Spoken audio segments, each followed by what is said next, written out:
السلام علیکم ورحمۃ اللہ وبرکاتہ۔ میری شادی ہوئی تو ایک ہفتے بعد ہی شوہر کی نوکری چھوٹ گئی۔ سب نے مجھے بدبخت کہہ کر طعنے مارنا شروع کر دیے۔ سسرال والوں نے بھی مجھے ملازمہ بنا لیا، شوہر بھی مجھے ہی قصوروار ٹھہراتا۔ ایسے ہی ایک سال گزر گیا، میری گود میں ایک بچہ بھی آ گیا، لیکن شوہر کی نوکری نہ لگی۔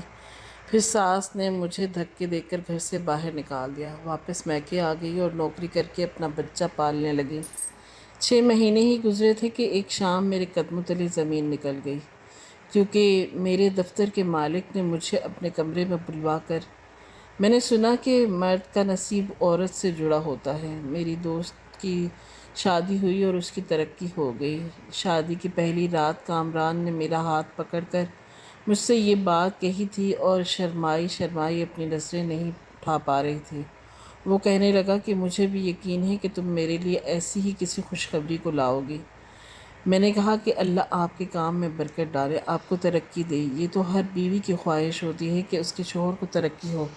یوں تو کامران میں کوئی برائی نہیں تھی۔ شادی کے چند دن ہمارے اچھے گزرے، لیکن ابھی میری شادی کو ایک ہفتہ ہی گزرا تھا کہ کامران پر پیسوں کی چوری کا الزام لگا کر اس کے باس نے نوکری سے نکال دیا اور کہنے لگا کہ دل تو چاہتا ہے کہ تمہیں پولیس کے حوالے کر دوں، لیکن یہ میرا ظرف ہے کہ تمہیں صرف نوکری سے فارغ کر رہا ہوں۔ کامران جب گھر آیا تو بہت پریشان تھا۔ وہ کہنے لگا کہ میری نوکری چھوٹ گئی ہے، میرے باس نے مجھ پر چوری کا الزام لگا دیا، مجھے بہت بے عزت کر کے نکالا ہے۔ میری ساس کہنے لگی کہ ہائے ہائے، یہ کیا ہو گیا؟ ابھی 8 دن ہی نہیں گزرے اور تمہاری نوکری چھوٹ گئی۔ میری ساس کا یہ کہنا تھا کہ کامران کی بڑی تیکھی نظر مجھ پر پڑی، جیسے اس کی نوکری چھوٹنے پر میرا قصور ہو۔ کامران کا موڈ بہت ہی خراب تھا، مزید بگڑ گیا۔ جیسے ہی وہ کمرے میں گیا اور میں اس کے لیے چائے بنا کر کمرے میں گئی تو وہ کہنے لگا کہ تمہاری منحوسیت کی وجہ سے میری نوکری چلی گئی۔ پچھلے 4 سال سے میں کام کر رہا تھا اور میرے باس کو مجھ سے کوئی مسئلہ نہیں تھا، لیکن تمہارے آتے ہی دیکھو میری تنخواہ کیا بڑھنی تھی، میری تو نوکری ہی چھوٹ گئی۔ میں نے کہا کہ کامران، اس میں میرا تو کوئی قصور نہیں۔ وہ کہنے لگا کہ تمہاری نحوست کا تو ہے۔ میں ضبط کر گئی تھی کہ شاید وہ ابھی ذہنی طور پر پریشان ہیں، ان کی نوکری چھوٹی تھی اس لیے ایسا کہہ رہے تھے، وقت کے ساتھ ساتھ ٹھیک ہو جائیں گے۔ لیکن اگلے روز میری ساس کے ماتھے پر پل پڑ گئے۔ وہ کہنے لگی کہ 2 ہی تو بیٹے ہیں میرے، چھوٹے بیٹے کی نوکری کو لگے ہوئے بھی 1 سال نہیں ہوا کہ کامران کی نوکری چھوٹ گئی، پتہ نہیں اب گھر کا نظام کیسے چلے گا۔ میں نے کہا کہ پریشان نہ ہو، ان کی نوکری لگ جائے گی۔ میری ساس کہنے لگی کہ بھائی سیدھی سی بات ہے، کامران نوکری کرتا تھا تو پیسے آتے تھے، اس لیے میں نے ملازمہ بھی رکھی ہوئی تھی۔ اب تو وہ بالکل ہی بے روزگار ہو کر بیٹھ گیا ہے، لہٰذا میں نے ملازمہ کو چھٹی کروا دی ہے۔ اب سارے کام تمہیں کرنے پڑیں گے۔ میری شادی کو ابھی 8 دن گزرے تھے، لیکن پھر بھی میں چپ چاپ سارے گھر کے کام کرنے لگی۔ میری ساس صبح صبح 6 بجے میرا دروازہ کھٹکھٹا دیتی اور کہتی کہ چلو باہر آؤ، سب سے پہلے گھر کی صفائی کرو اور 7 بجے تک سب کا ناشتہ تیار ہونا چاہیے۔ میں گھر کی صفائی کرتی، سب کو ناشتہ بنا دیتی۔ گرمیاں شروع ہو چکی تھی، اس لیے میرا آدھے سے زیادہ وقت کچن گزرتا، کیونکہ سب لوگ ہی اپنی مرضی کے وقت پر ناشتہ کرتے تھے۔ میری ساس اور سسر کو صبح 7 بجے ناشتہ ہوتا، دیور جاب پر جاتا اس لیے 8 بجے ناشتہ کرتا، اور کامران تو آج کل گھر پر تھا، کبھی 9 بجے تو کبھی 10 بجے اور کبھی تو 12 بجے۔ میری ساس کہتی تھی کہ میں کھانا کھاؤں گی، اس لیے مجھے فٹافٹ ان کے لیے کھانا بنانا پڑتا۔ کپڑے بھی میری ذمہ داری تھی، سب لوگ دن میں 2 جوڑے بدلتے تھے۔ میری ساس کہتی تھی کہ روز کے روز دھو۔ میں نے جیسے ہی اپنی مشین نکالی کہ چلو واشنگ مشین میں کپڑے دھو لوں گی تو آسانی سے دھل جائیں گے، تو میری ساس کہنے لگی کہ بجلی کا بل کون بھرے گا، تمہارا باپ، ہاتھ سے کپڑے دھو، پہلے ہی کامران کی نوکری چھوٹ گئی ہے، پتہ نہیں صرف فرحان کی نوکری سے کیسے گھر چلے گا۔ میں چپ ہو گئی، صحن کھلا تھا اور کھلے صحن میں دھوپ بھی بیٹھی سب کے کپڑے دھو رہی تھی۔ میری ساس کہنے لگی اسے اچھی طرح سے رگڑو اور دھو۔ دوپہر کے 12 بجے تک کامران سوتا رہتا، اپنی مرضی سے اٹھتا۔ کچھ دن بعد میں نے کامران کو جلدی جگا دیا۔ میں نے کہا کہ کم از کم آپ دوسری نوکری کی تلاش تو کریں، گھر بیٹھے بیٹھے تو نوکری نہیں آئے گی۔ میرا یہ کہنا تھا کہ اس نے مجھے غصے سے دھاڑتے ہوئے کہا کہ اپنی بکواس بند کرو، تمہاری وجہ سے میں گھر پر بے روزگار ہو کر بیٹھ گیا ہوں، خاصا کام کرتا تھا اور اب کہہ رہی ہو کہ میں جوتے گھسیٹتا پھروں۔ اگر تمہیں زیادہ ہی شوق ہے کہ میں نوکری کی تلاش میں دھکے کھاؤں تو لاؤ دو مجھے موٹر سائیکل کا کرایہ۔ میرے پاس کچھ نہیں ہے، میرے پاس شادی میں دیے ہوئے کچھ پیسے موجود تھے۔ میں نے الماری کھولی اور اپنے کپڑے سے 6-7 ہزار نکال کے دیے اور کامران کو دے دیے۔ میں نے کہا کہ یہ لیں اور کوشش کریں کہ آپ کو نوکری مل جائے۔ وہ کہنے لگا کہ یہ پیسے کہاں سے آئے؟ میں نے کہا کہ شادی میں میری چاچیوں مامیوں نے سلامی دی تھی، وہ پیسے ہیں۔ اس نے سارے پیسے جیب میں ڈالے اور نہا دھو کر چلا گیا۔ شام 7 بجے واپس آیا اور کہنے لگا کہ جلدی سے کچھ کھانے کو دو، بھوک لگی ہے۔ میں نے جلدی سے کھانا گرم کر کے ان کے سامنے رکھا اور کھانا کھانے لگا۔ میں نے کہا کامران کہیں نوکری ملی؟ تو اس نے نوالا ہاتھ میں پکڑ کر مجھے بڑے غصے سے دیکھا۔ وہ کہنے لگا کہ تمہارے باپ کی فرم میں مل گئی ہے، نوکری کل سے کام پر چلا جاؤں گا۔ وہ کہنے لگی کہ روٹی بھی صحیح سے کھانے نہیں دیتی اور نوکری ملنا کوئی آسان کام ہے؟ پورا دن میں خوار ہوتا رہا ہوں دھوپ میں، کسی نے مجھے نوکری نہیں دی۔ اب کھانا کھانے بیٹھا ہوں تو تم میرے سر پر سوار ہو کر سوال کرنے لگ گئی ہو۔ نہیں ملی نوکری؟ اس کا لہجہ میرے ساتھ ایسا تھا جیسے کہ میں اس کے ہر نقصان کی ذمہ دار ہوں۔ اگلے روز جب نوکری کے لیے گیا تو دوپہر کو ہی فون آ گیا۔ میری ساس تو فون سنتے ہی رونے لگی۔ میں نے کہا کہ کیا ہوا؟ اماں کہنے لگی کامران کا ایکسیڈنٹ ہو گیا ہے، اسپتال سے فون آیا ہے۔ یہ سن کر تو میری بھی جان نکلی۔ میں اپنی ساس کے ساتھ رکشے میں بیٹھ کر ہاسپٹل پہنچی۔ جب میں ہاسپٹل کے جنرل وارڈ میں پہنچی تو کامران کے سر پر، بازوؤں پر، پاؤں پر پٹیاں بندھی ہوئی تھی۔ میں تو دیکھ کر پریشان ہو گئی، میری ساس بھی پریشان ہو گئی۔ کامران کہنے لگا کہ اس نحوست کی پٹاری کی وجہ سے میرا ایکسیڈنٹ ہوا ہے، میری موٹر سائیکل کھٹارا ہو چکی ہے اور میں یہاں زخموں سے ہاسپٹل میں بیٹھا ہوں، اس کو یہاں سے دفع کریں۔ پتہ نہیں یہ سبز قدم عورت جب تک میرے گھر پر رہے گی نہ جانے گھر میں کیا کیا آفتیں پڑنی رہیں گی۔ میں اب اس کی فکر میں مرے جا رہی تھی اور وہ میرے ساتھ کیا الزام لگا رہا تھا۔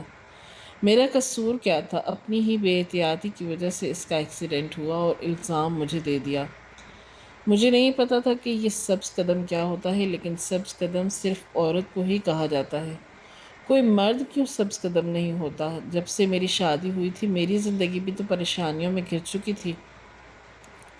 سارے گھر کے کاموں کی ذمہ داری میرے سر پر آ گئی تھی، میرے سر پر اس لیے ڈال دی گئی تھی کیونکہ میرا شوہر کماتا نہیں اور اس پر شوہر ہی مجھ پر الزام لگا رہا تھا۔ میری آنکھوں میں آنسو تھے۔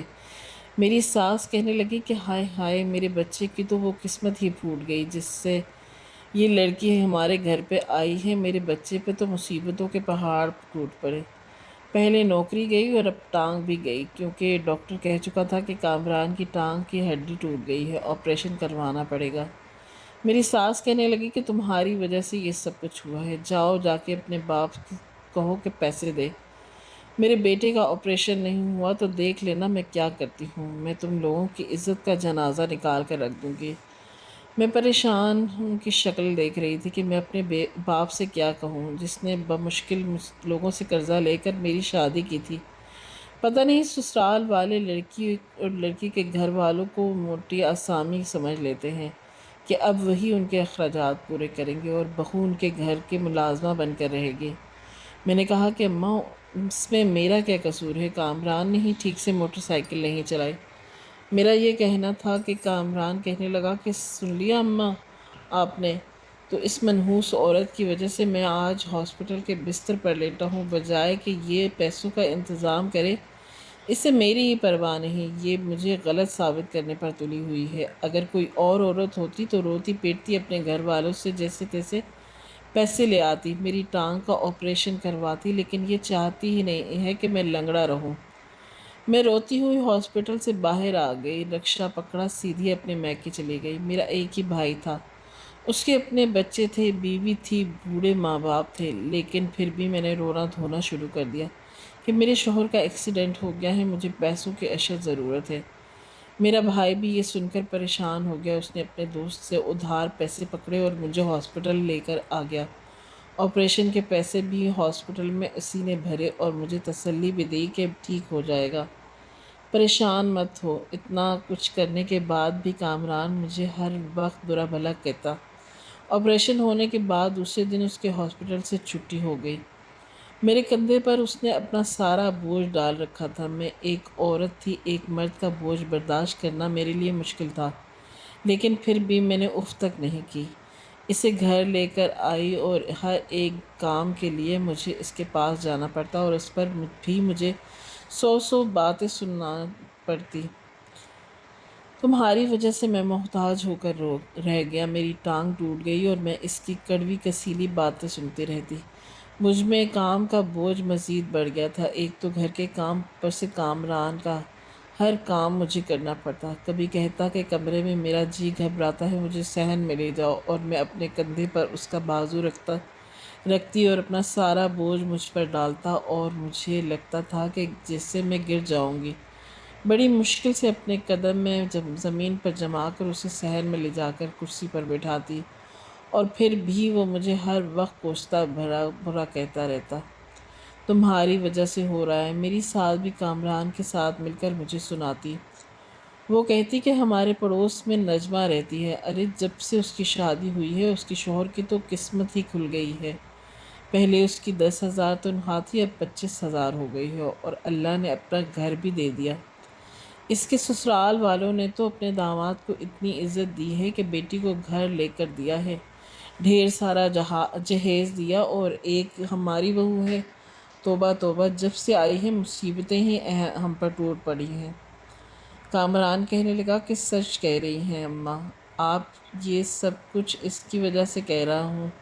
میں تو اچھا خاصا کما رہا تھا، میں تو گھر کے کام آ رہا تھا، اس عورت کو محتاج کر دیا۔ مجھے کہیں بھی جانا ہوتا ہے تو مجھے اس کو آواز دینے پڑتی ہے۔ بہرحال 4 مہینے کامران نے بس یہی واویلا بنا رکھا۔ اس کے پیر میں بہت درد ہے، وہ چل پھر نہیں سکی۔ 4 مہینے بعد وہ ٹھیک ہو چکا تھا۔ انہی دنوں میری طبیعت خراب ہو رہنے لگی۔ میری طبیعت کی کسی نے پرواہ ہی نہیں کی۔ مجھے کچھ بھی ہضم نہیں ہو رہا تھا، اور میری ساس کہنے لگی کہ تم نے کچھ الٹا سیدھا کھا لیا ہوگا۔ اب تم یہ نہ کہنا کہ ہمارے گھر آ کے تمہاری بیماریاں لگ گئی ہیں۔ میں نے کوئی جواب نہیں دیا۔ میری حالت اتنی بری ہو گئی تھی، لگتا تھا کہ چکرا کر گر جاؤں گی، لیکن میری ساس نے میرے سر سے کام کا بوجھ کم نہیں کیا۔ ایک دن میں خود ہی ڈاکٹر کے پاس چلی گئی۔ کچھ پیسے میرے پاس پڑے ہوئے تھے۔ ڈاکٹر نے جو خوشخبری مجھے سنائی تھی، مجھے سمجھ نہیں آ رہا تھا کہ اس پر خوش ہونا چاہیے یا رونا چاہیے، کیونکہ شوہر کی نوکری نہیں تھی اور میں خود بے حد پریشان تھی اور اس پر حاملہ۔ گھر جا کر جب میں نے کامران کو بتایا تو کہنے لگا کہ تمہاری بدبختی کیا میرے لیے کم تھی جو اب تم ایک اور بدبخت کو دنیا میں لانے کے لیے تیار ہو رہی ہو۔ ارے تو کہتا ہوں کہ مار ڈالو اسے، ضائع کر دو۔ یہ سن کر تو میرا سینہ پر ہاتھ آ گیا۔ میں نے کہا کہ کامران کیسی باتیں کر رہے ہو، اللہ یہ نعمت ہے اور وہ کسی کو دیتا ہے، ورنہ لوگ تو ترستے ہیں کہ اللہ انہیں اولاد دے۔ وہ کہنے لگا کہ ترستے ہوں گے اور ترستے رہیں، جن کے پاس نوکری ہے، اچھی بیوی ہے اور اس کی بیوی کی قسمت سے اسے بہت کچھ ملا، میرے جیسے جس نے تمہاری قسمت کی وجہ سے میری بھی یہ حالت ہو گئی تھی، ورنہ اگر مجھے ویسے پتہ لگتا تو میں جشن مناتا۔ اپنی ماں کے پاس چلی جاؤ اور ان سے کہو کہ دائی کے ذریعے سے ضائع کروا دے۔ میں نے کہا کہ میں یہ ضائع نہیں کرواؤں گی، اس کی نصیحت کا ہی اللہ تعالیٰ ہمیں دے گا۔ میری بات سن کر کامران تو طنزیہ مسکرایا۔ وہ کہنے لگا کہ ہاں میں تو تجربہ کار ہوں، تم لوگوں کے لیے پہلے سے شادی کر کے یہ تجربہ کیا کہ تم میری قسمت میں کیسے ثابت ہوتی ہو۔ اب بچہ پیدا ہونے کے بعد یہ دیکھوں کہ وہ میرے لیے خوش قسمتی کی علامت ہے یا بد قسمتی کی۔ پھر میرے سامنے ہاتھ جوڑ کر کہنے لگا کہ میری جان بخشو، تم نے پیدا کرنا ہے تو کرو، مارنا ہے تو مارو، لیکن کل کو مجھے مت کہنا کہ بچے کو فلاں چیز مجھے لا دو۔ عجیب مصیبت میں پڑ گیا ہوں میں، تم تو اچھا تھا کہ شادی ہی نہ کرتا۔ میں نے جب اپنی ساس کو بتایا تو میری ساس کہنے لگی کہ لو بھائی، پہلے تمہارا بوجھ سنبھالے تھے، تمہیں پتہ ہے کہ کامران کا کوئی کام نہیں اور صرف فرحان کی تنخواہ ہے، بمشکل گھر چلانا ہوتا ہے۔ اب تو فرحان نے بھی کہنا شروع کر دیا ہے کہ کب تک بھائی اور بھابھی کو پالوں گا، میری شادی کرے، میں الگ ہو جاتا ہوں۔ ارے اگر وہ الگ ہو گیا تو ہمارے گھر تو فاقوں کی نوبت آ جائے گی۔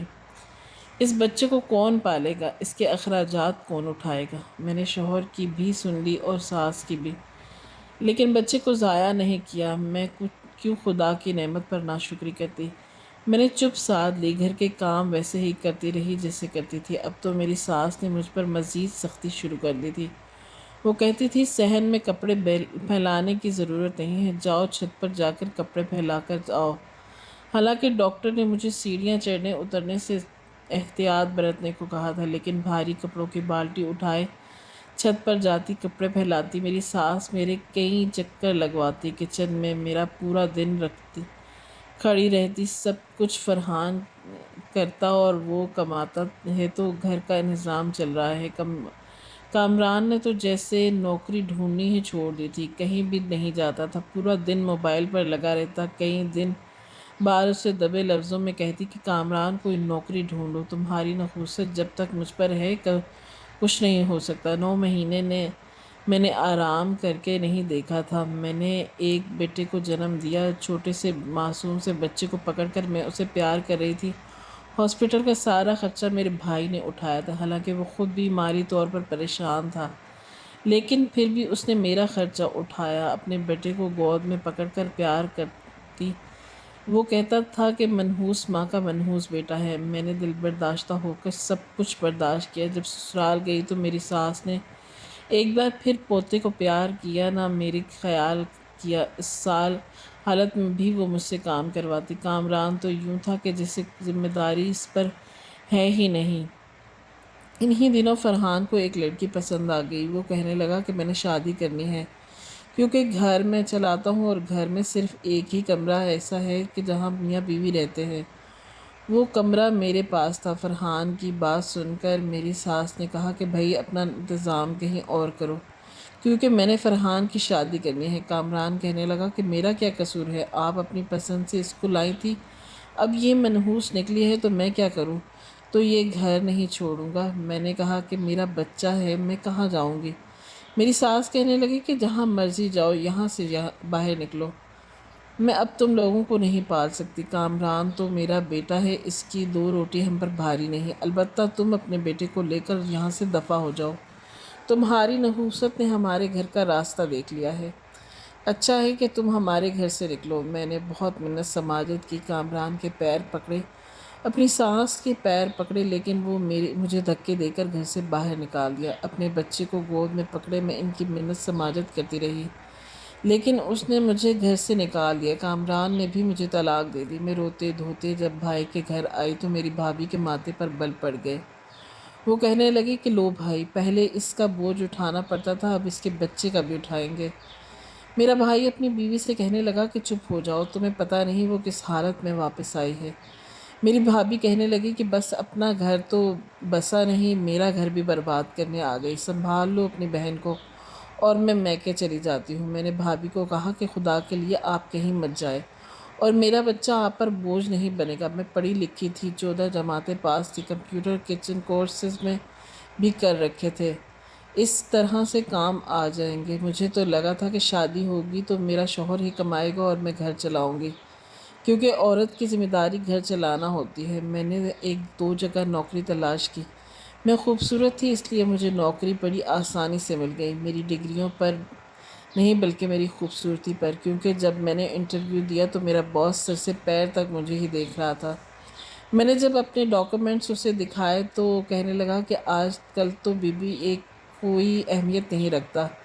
کہا کہ مجھے کمپیوٹر بھی کورس آتا ہے، کورسز تمہیں آتے ہی ہیں ہاں پھر بھی تمہیں نوکری دے دیتا ہوں، تجربہ حاصل کر لو تو تنخواہ بڑھا دوں گا۔ یہ کہتے ہوئے اس کی نظریں مجھے چہرے پر آ گئی۔ اس وقت بے حد مجبور تھی، میں جانتی تھی کہ میرے باس کی نظریں اچھی نہیں ہیں، میری مجبوری نوکری تھی، کیونکہ میں بھابھی پر بوجھ نہیں بننا چاہتی تھی، اس باتوں کا نشانہ نہیں بننا چاہتی تھی۔ مجھے 15,000 کی نوکری ملی تھی، بھابھی کو بتایا جب تک میں آفس میں کام کرتی میرے بچی کو میری والدہ سنبھالتی، میں گھر آتی تو بھابھی کے ساتھ مل کر کھانا بھی بناتی، چھوٹے موٹے کام بھی کر دیتی، اپنے بچے کی اور اپنی ہر ضرورت کی چیز میں خود کر لیتی تھی۔ میں یہاں تک کہ 5,000 بھابھی کے ہاتھ میں بھی رکھ دیتی۔ گھر میں جو بھی کھانا پینا سامان کی ضرورت ہے اب وہ لے لیتی۔ اب میری بھابھی کا موڈ کچھ بہتر تھا۔ میں حیران اس وقت ہوئی جب میرے باس نے 1 مہینے بعد میری تنخواہ 25,000 کر دی۔ حالانکہ میرا تجربہ ابھی بھی کوئی خاص نہیں تھا، البتہ یہ تھا کہ میں سیکھ رہی تھی۔ میں نے کہا کہ سر، آپ نے اتنی جلدی میری تنخواہ بڑھا دی۔ میرا باس کہنے لگا کہ خوبصورت لڑکی پر ایسے احسانات کرنا چاہتا ہوں۔ حماست بھری نظروں سے میری طرف دیکھ رہا تھا۔ میں فوراً سے کمرے سے باہر نکل گئی۔ میرا دل بڑی زور سے دھڑکنے لگا۔ پتہ نہیں مجھے کس خطرے کی گھنٹی سنائی دے رہی تھی۔ شاید ہم مڈل کلاس بے بس مجبور عورتوں سے یہ امیر باس اسی طرح مہربانیاں کر کے فائدہ اٹھاتے ہیں۔ مجھے اپنی عزت بہت پیاری تھی۔ بہرحال میں گھر آئی، اس بار 5,000 کے بجائے 10,000 اپنی بھابھی کے ہاتھ میں رکھے۔ وہ کہنے لگی کہ وہ اتنے پیسے؟ میں نے کہا کہ جی بھابھی، میرے باس نے تنخواہ بڑھا دی ہے۔ بھابھی نے عجیب انداز سے مجھے دیکھا۔ وہ کہنے لگی کہ یہ باس تم پر زیادہ ہی مہربان نہیں ہو گیا؟ صرف 1 مہینہ ہوا ہے اور تمہاری تنخواہ میں 10,000 کا اضافہ ہو گیا۔ ایک تمہارا بھائی ہے، پچھلے 6 سال سے کام کر رہا ہے، مجال ہے کہ باس نے 1 روپیہ بھی بڑھایا ہو۔ خواتین پر ہی کرتے ہیں وہ ایسے کرم، یہ تم اچھے طریقے سے جانتی ہو۔ بھابھی کی بات نے میرے اندر تو جیسے آگ لگا دی۔ میں نے کہا کہ آپ کو شرم تو نہیں آتی میرے بارے میں ایسی باتیں سوچتے ہوئے؟ میں آپ کا احساس کر رہی ہوں، چاہتی تھی تو 5,000 ہی دے دیتی، لیکن میں نے کہا نہیں، میرا بیٹا اور میں بھی یہاں پر کھانا کھاتے ہیں تو میں نہیں چاہتی کہ ہم آپ پر بوجھ بنیں۔ وہ کہنے لگی کہ مجھے کیا لگے، میرا کام تو تمہیں سمجھانا تھا۔ لاؤ 10,000 میرے ہاتھ میں رکھو۔ 10,000 اس نے پکڑے اور اپنے پاس رکھ لیے۔ دل میں یہی خدشہ سر اٹھایا کہ باس کی بڑھتی مہربانیاں کہیں مجھ سے میری قیمت نہیں مانگ لے۔ زیادہ قیمتی چیز اس کی عزت تھی۔ ایک بار میں کام کر رہی تھی کہ جب باس نے مجھے اور کافی ساری فائلز، وہ کہنے لگے کہ یہ ساری چیک کر کے جانا۔ میں نے کہا کہ سر یہ تو بہت زیادہ ہے اور 5 بجے آفس بند ہو جاتا ہے۔ وہ کہنے لگا کہ جب میں نے تمہاری تنخواہ اتنی زیادہ کر دی ہے تو مجھے نہیں لگتا کہ تمہیں انکار کرنا چاہیے۔ میں دوسرے لوگوں سے تمہیں زیادہ کام دے رہا ہوں تو کام بھی زیادہ کرنا پڑے گا۔ میں چپ سی ہو گئی۔ پیسے تو سارے میں خرچ کر چکی تھی، اس لیے اپنا کام کو فٹافٹ نپٹانے لگی، لیکن جلدی جلدی کرتے میں 5:30 ہو گئے۔ پورے آفس کا سٹاف واپس چلا گیا۔ چوکیدار بس میرے انتظار میں تھا کہ میں کب جاؤں آفس بند کر کے، یا باس اپنے کمرے میں تھے۔ میں حیران تھی کہ باس ابھی تک کیوں نہیں گئے، کیونکہ وہ تو اسٹاف کے جانے سے پہلے ہی چلے جاتے تھے۔ میں نے آخری فائل ری چیک کی اور ساری فائل لے کر باس کے کمرے میں گئی۔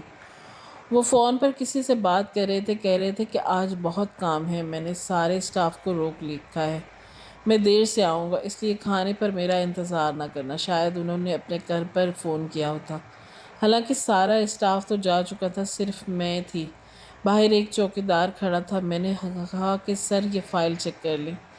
وہ کہنے لگا کہ اچھا یہاں رکھ دو، پھر فون بند کر کے فوراً سے میری طرف متوجہ ہو گیا۔ انہوں نے اپنے کمرے کے دروازے کو لاک کیا۔ یہ دیکھ کر میں حیران ہو گئی۔ میں نے کہا کہ سر آپ نے دروازہ کیوں لاک کیا؟ وہ کہنے لگا کہ آپ اتنی بے انجان نہیں ہیں کہ آپ کو پتہ نہ ہو کہ دروازہ کیوں لاک کیا ہے۔ 3 مہینے سے آپ کی تنخواہ میں نے بڑھائی ہوئی ہے، حالانکہ آپ میرے آفس میں ایسا کوئی کام نہیں کرتی جس سے مجھے پیسوں کا فائدہ ہو۔ جو کام آپ کرتی ہیں یہ کوئی بھی کر سکتا ہے، اور وہ بھی صرف چند ہزار میں۔ اگر میں آپ سے یہ سب کام کروا رہا ہوں تو آپ کو اچھے طریقے سے سمجھ جانا چاہیے کہ میں آپ سے کیا چاہتا ہوں۔ چلو شاباش، اپنا دوپٹہ اتارو۔ میں نے کہا کہ سر میں اس قسم کی لڑکی نہیں ہوں۔ وہ ہنسنے لگے۔ میں نے تم پر یوں ہی پیسے نہیں نچھاور کیے، اب مجھے مجبور مت کرو۔ اس سے پہلے کہ وہ کوئی اور حرکت کرتا وہ میرے قریب آیا۔ میں نے دونوں ہاتھ اس کے سینے پر رکھ کر اسے زوردار دھکا دیا۔ وہ پیچھے جا کر گرا۔ میں نے جلدی سے کمرے کا دروازہ کھولا۔ وہ کہنے لگا کہ اگر تم باہر گئی تو تم شور مچایا تو یاد رکھنا میں تمہیں نہیں چھوڑوں گا۔ یہ کہتے ہوئے وہ جیسے ہی اٹھ کر کھڑا ہونے لگا، میں نے دروازہ بند کیا اور بھاگتے ہوئے چوکیدار کے پاس آ گئی، جو آفس کی بیرونی دروازے کے پاس بیٹھا تھا۔ نوجوان سا لڑکا تھا، یہی کوئی 25-26 سال کا۔ مجھے جانے دو، میں دروازے کے پاس بیٹھا تھا۔ وہ دروازہ لوہے کی گرل سے بند تھا۔ اس نے جلدی سے دروازہ کھولا اور کہنے لگا کہ بھاگ جاؤ۔ میں جیسے ہی باہر گئی اس نے دوبارہ سے اندر کنڈی لگا لی اور مجھے کہنے لگا کہ جلدی بھاگ جاؤ۔ میں اس شخص کا احسان نہیں بھول سکتی تھی جیسے ہی باہر نکلی رکشہ لیا اور گھر آ گئے۔ گھر آ کر پھوٹ پھوٹ کر رونے لگی کہ عورت کو کہیں بھی تحفظ نہیں۔ شاید میں واقعی ہی سبز قدم تھی۔ میری بھابھی کہنے لگی کہ جاب پر نہیں جا رہی؟ میں نے کہا کہ باس نے مجھے نکال دیا، کہیں وہ نوکری ڈھونڈو گی، لیکن اس کی نوبت نہیں آئی۔ کچھ روز بعد ہی وہی چوکیدار نوجوان اپنی والدہ کے ساتھ میرا رشتہ مانگنے آیا۔ میں حیران ہوئی اور کہنے لگا کہ غریب ضرور ہوں لیکن آپ کی بیٹی کو عزت سے رکھوں گا۔ حالانکہ میرے بھائی اور بھابھی نے یہ بھی بتایا کہ میرا ایک بیٹا ہے، لیکن اس نے اس بات پر کوئی اعتراض نہیں تھا۔ کیوں نہیں تھا؟ کہ شاید وہ مجھ سے 1-2 سال چھوٹا تھا، مجھ سے شادی کرنا چاہتا تھا۔ میرے بھائی نے تو جیسے شکر کیا تھا، سادگی سے میرا نکاح کیا اور میں رخصت ہو کر اس کے گھر آ گئی۔ چھوٹا سا گھر تھا لیکن پرسکون تھا۔ اس کی والدہ کی عادت بھی بہت اچھی تھی۔ مجھے اس کے کمرے میں بٹھایا تو میں اپنے بیٹے کو گود میں لیے بیٹھی تھی۔ وہ کمرے میں آیا، سب سے پہلے اس نے میری گود میں سے میرے بیٹے کو اٹھایا اور پیار کرنے لگا۔ میں نے کہا کہ مجھے یہ بات سمجھ نہیں آتی، آپ نے مجھ سے شادی کیوں کی؟ وہ کہنے لگا کہ کیونکہ آپ ایک شریف عورت تھے اور باس آپ کی غربت کا اور بے بسی کا فائدہ اٹھانا چاہتا تھا۔ میں نے اکثر لڑکیوں کو اس کے کمرے میں دیکھا، پیسوں کی خاطر اپنی عزت کا سودا کر دیتی، لیکن آپ نے نہیں کیا۔ بس مجھے یہی بات اچھی لگی۔ آپ کو روکھی سوکھی کھلاؤں گا لیکن کبھی بھوکا نہیں رہنے دوں گا۔ میں نے کہا کہ میں شاید سبز قدم ہوں، جس کی زندگی میں جاتی ہوں اس کی زندگی میں مشکلات پیدا ہوتی ہیں۔ وہ کہنے لگا کہ ایسا کچھ نہیں ہوتا۔ میری شادی کو 4 سال ہو گئے اور اب میرا شوہر اچھا خاصا کمانے لگا تھا۔ اس نے اپنا ایک چھوٹا سا کاروبار شروع کر لیا۔ میں بھی گھر میں ٹیوشن پڑھاتی اور ہم دونوں خوش تھے۔ نہ تو میں اس کے لیے سبز قدم ثابت ہوئی اور نہ ہی وہ۔ اس نے کبھی مجھے منحوس نہیں کہا۔ جمال مجھ سے کہنے لگا کہ کوئی انسان نہ تو منحوس ہوتا ہے اور نہ ہی سبز قدم۔ یہ سب ہماری اپنی سوچ ہے۔ نقصان ہونے پر ہم یہی سوچتے ہیں کہ اگر ہم اپنی سوچ کو مثبت کر لیں تو ہمارے ساتھ اچھا ہی ہوگا۔ آپ کا کیا خیال ہے؟ کیا سبز قدم ہماری آج کی کہانی آپ کو کیسی لگی؟ اور یہ اپنی رائے کا ضرور اظہار کیجیے گا۔ کہانیاں سننے کے لیے ہماری ویڈیوز کو لائک کریں، شیئر کریں اور ہمارے چینل کو سبسکرائب کریں۔